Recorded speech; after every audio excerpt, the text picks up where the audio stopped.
lanes, I've been driving this train. Years in this lane, there's no stopping this flame. Cause I came to the game and I changed it to play how I like, rearranged it to my own domain. Yeah, I got what it takes, made lots of mistakes, taking shots, skipping breaks, feeling lost, feeling great, popping off, singing straight, never stopped, never changed. All the squad here to play, and I've got something to say, yeah. I work hard each and every day, I get lost in the words I say. I don't push pause, no, I push play. I won't stop till I make a change. I withdraw on the things I make. I turn flaws into flawless traits. I build tall, never capped in space. I won't stop till I hear him say,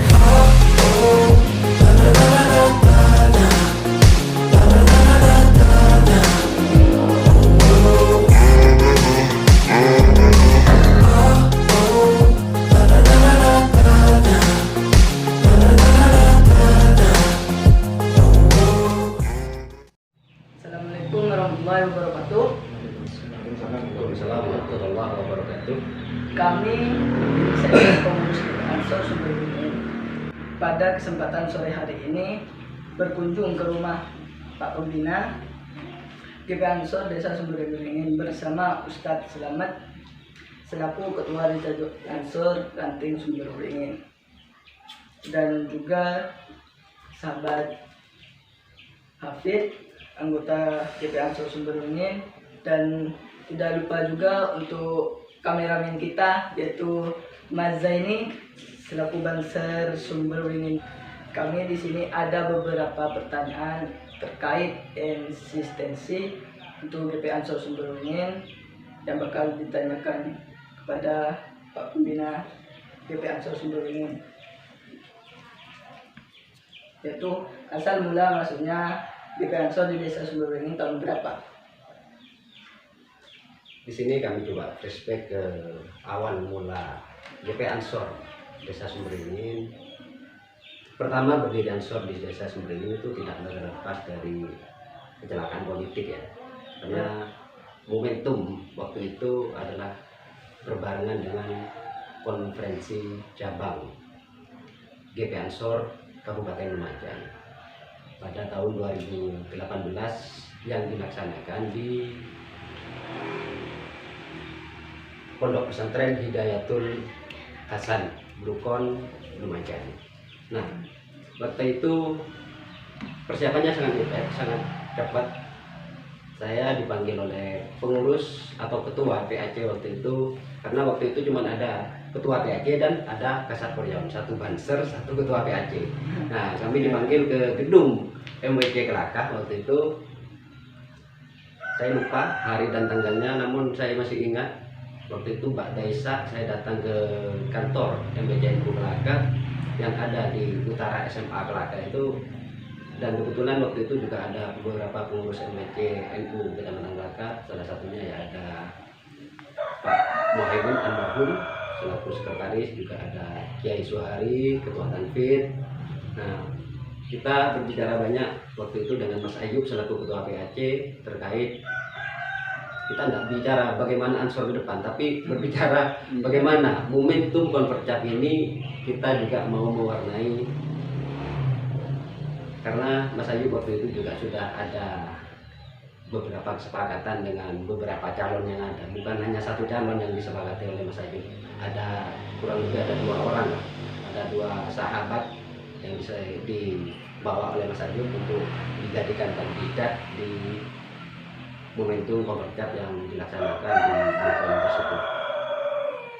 Jadi kalau berbicara kapan awal mula masuk ke Desa Sumber Beringin, ya itu tahun 2018.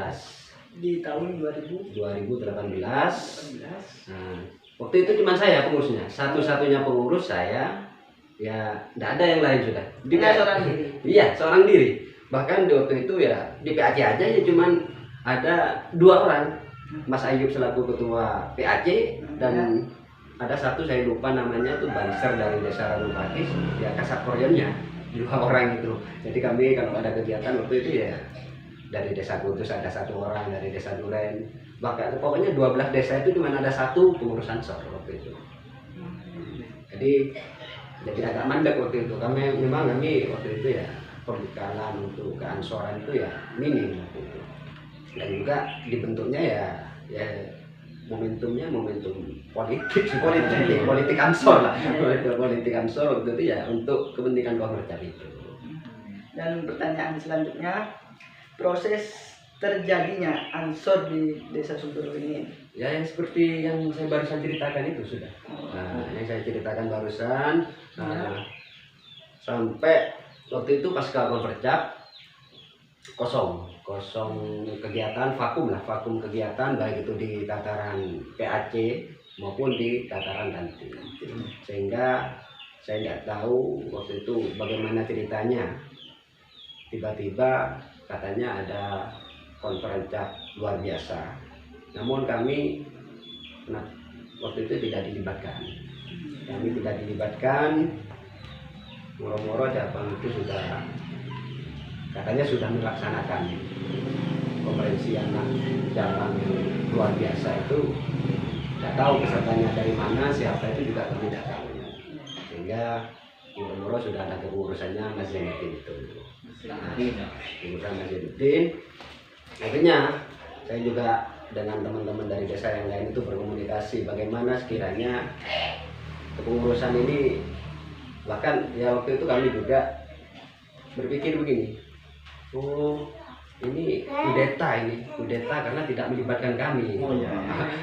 Masuk. Bahkan teman-teman sahabat-sahabat Ansor yang dari Kudus itu, yang dari Melawang, yang kebetulan juga sahabat saya waktu SMP, ayo ini sudah kudeta, kita berikan.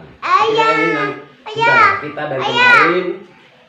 dari kemarin kita tidak aktif di Ansor. Sudah kalau memang ada yang mau ngurus Ansor, kita ya harus welcome, kita harus juga mendukung tanpa harus mengadakan gerakan-gerakan dalam tanda kutip ya makar. Karena memang kita akui, harus kita sadari kita memang tidak jalan kepengurusan itu. Sehingga pantaslah pengurus cabang itu mengganti pengurus PAC waktu itu. Nah, setelah terbentuknya pengurus PAC itu baru sekitar tahun 2020 akhir kalau tidak keliru. Pengurus PAC waktu itu hadir ke sini, yang sebelumnya juga koordinasi dengan saya, ada sahabat Zainuddin selaku ketua, ada Mas Aziz, dan juga waktu itu Mas Agus kasat koreannya, ada juga sahabat Rosi, pemilik owner dari Rosi Sel itu hadir ke sini. Dan waktu itu saya juga didampingi oleh pengurus ranting NU Desa Sumberwringin yang hadir waktu itu ada Haji Zainullah, ada Ustadz Fauzan, ada Mas Ainur Rafiq. Nah, waktu itu kita musyawarah di sini rapat untuk membentuk kepengurusan Ansor. Nah, waktu itu ya juga alhamdulillah dihadiri oleh sahabat-sahabat, ada ya sahabat Selamat ini juga saksi hidup waktu itu. Sahabat Selamat ini saksi hidup terbentuknya Ansor yang bisa eksis sampai hari ini. Jadi waktu itu disepakati di forum itu, sahabat Mujaki selaku secara aklamasi disepakati sebagai ketua PD Ansor Ranting Desa Sumberwringin. Dan pertanyaan selanjutnya yang kalau nggak salah di urutan nomor 3, apa bedanya era kepemimpinan Sumberwringin dengan era kepemimpinan yang sekarang? Kalau bicara perbedaan ya sangat jauh berbeda gitu.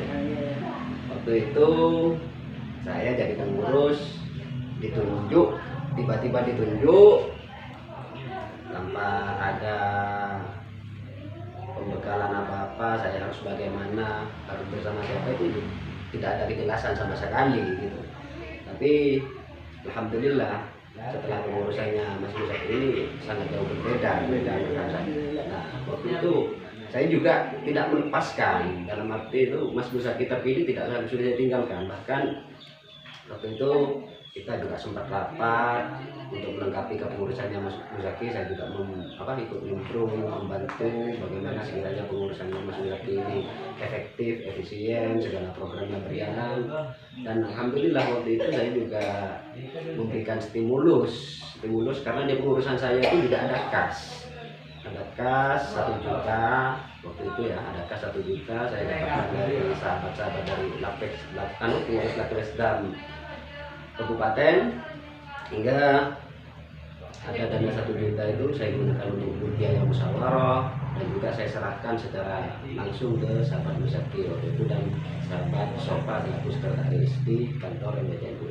Itu sebagai stimulus gerakan teman-teman sehingga teman-teman itu atau sahabat-sahabat itu tidak mengalami hal yang seperti yang saya alami, sehingga saya dengan sahabat dengan Ustadz Ainur Rafiq itu juga berkomitmen akan membina teman-teman kepengurusan Mas Musaki ini, sehingga kalau kami tinggalkan khawatir juga terulang yang sebelumnya, sehingga sampai detik ini ya alhamdulillah saya masih bisa mendampingi meskipun tidak terus-terusan mendampingi karena juga ada kesibukan-kesibukan lain. Namun di kegiatan-kegiatan Ansor seperti untuk mengikuti di Kelaksa dan yang pertama itu ya tidak lepas dari kami juga selaku pembina. Kita ngirim 2 ke Eko untuk mengikuti di Kelaksa itu ya kami biayai mereka, bahkan bukan hanya biaya bisyarah pendaftaran, bukan hanya biaya-biaya lain, tapi kami juga kasih uang untuk keluarga yang ditinggalkan kalau tidak salah waktu itu. Yang berangkat ke aja saya juga kasih, ini untuk uang pendaftaran, ini untuk uang pegangan. Ternyata sampai sana katanya uangnya tidak bisa beli apa karena di lokasi itu tidak bisa keluar lah, karena pelatihannya ya militer kan, semi bukan bukan semi militer ya militer sudah, ya uangnya tidak digunakan. Oleh waktu itu yang ikut ada sahabat dan Wasil dan juga sahabat dan Bima. Berarti itu awal banser Ya, awal banser di desa Sumberwingin itu ya dan Wasil sama dan Bima. Ikut di keratsannya itu di Tego. Ya, kami waktu itu saya pembina dan juga ada Mbah Haji Zainullah, ada Ustaz Kiai Fauzan, itu urunan kami. Waktu itu urunan untuk biaya pendaftarannya dan juga uang sakunya.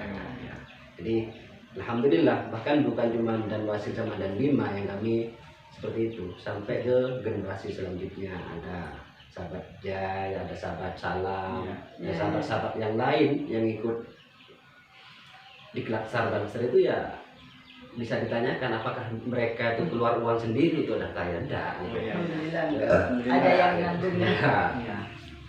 Ini kemajuan kita sendiri ini sangat luar biasa kemajuan ini, sangat luar Iya. biasa dibanding dengan periodenya saya. Periode saya itu tidak jelas, SK saya tidak tahu waktu itu. Orang-orang di forum konferensi itu ya sudah saya sendirian waktu itu. Ya, SK dipegang oleh yang salah satu tim calon untuk pembuatan rekomendasi pencalonan itu. Dan pertanyaan yang selanjutnya, siapa yang menjadi ketua pertama di GP Ansor Sumberwingin? Kan sudah disebutkan tadi ya. Terus kita skip untuk pertanyaan yang tadi, bagaimana GP Ansor bisa bergerak aktif seperti sekarang ini? Nah, ini tidak terlepas kepada sahabat Musaki ya, selaku ketuanya kita. Beliau semangatnya saya dukung luar biasa ya, juga didukung oleh pengurus-pengurus yang lain. Meskipun kita akui ya, kalau ngomong aktif, yang paling aktif itu ya sahabat Selamat ini yang paling aktif. Karena kegiatannya rutin gitu. Tiap 2 minggu sekali di Jalur Ansor rutin. Untuk Sember ya alhamdulillah sekarang sudah ada gerakan. Yang juga Banser ya sudah bolak-balik ngepam di sana, ngepam di sini, ngepam di situ. Dan juga apa ya? Selain ngepam, selain kegiatan di Jalur Ansor, kita kan juga beberapa kali kerjasama. Saya selaku pembina juga mencari donatur. Kita akan masih ingat lah itu ya, bagaimana kita membagikan sembako ke warga atas nama Ansor. Waktu itu ada 100 paket yang berupa minyak goreng 2 kilo, beras 10 kilo, gula 2 kilo, dan macam-macamnya kita bagikan ke warga desa Sumberwingin. Masih ingat. Nah, itu sebagai langkah-langkah bagaimana sekiranya teman-teman itu tidak pakai. Waktu itu ya saya tidak menyebutkan donaturnya siapa ya. Tapi teman-teman kan sudah tahu dari bungkusannya dari siapa. Nah, selain itu juga pada